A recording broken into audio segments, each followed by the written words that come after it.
no difficulty with the choice of location for today's few words. Traditionally, we commence a festival by reciting Kiddush. Sukkot, however, is different.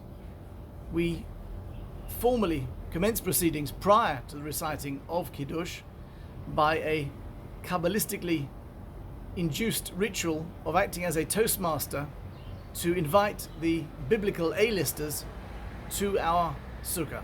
I refer, of course, to the Ushpizin, Abraham, Isaac, Jacob, Joseph, Moses, Aaron, and David.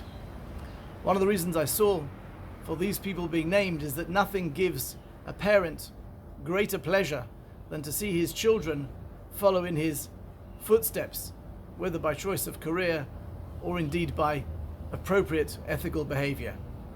And we hope and pray that our children or grandchildren will take equal pride in saying, we are the children and grandchildren of. After the recitation of the formal Kiddush, we make a particular bracha, Leishev B'Sukkah.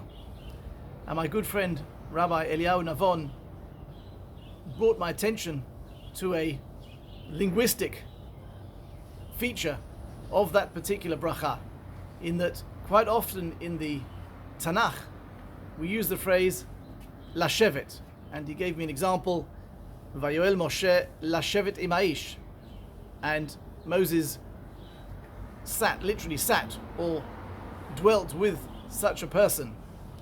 But we use the phrase leishev, which is a term used more commonly in the Mishnah, because it's more of the everyday today language that the sages used when they were explaining particular points of law. And the inference of leishev as opposed to lashevet. Lashevet is a physical act. We sat almost as a one-off or just physical act. But leishev is dwell, is to stay in a particular place and to live it, to experience it, not as just a physical act, but also a spiritual act. And as we celebrate Sukkot under the heavens and the protection of the Almighty, we hope and pray for the well-being of all our people everywhere. And I take this opportunity to wish you and your families Chag Sukkot Sameach, surrounded by family and friends whom we invite into our Sukkah. Chag Sameach.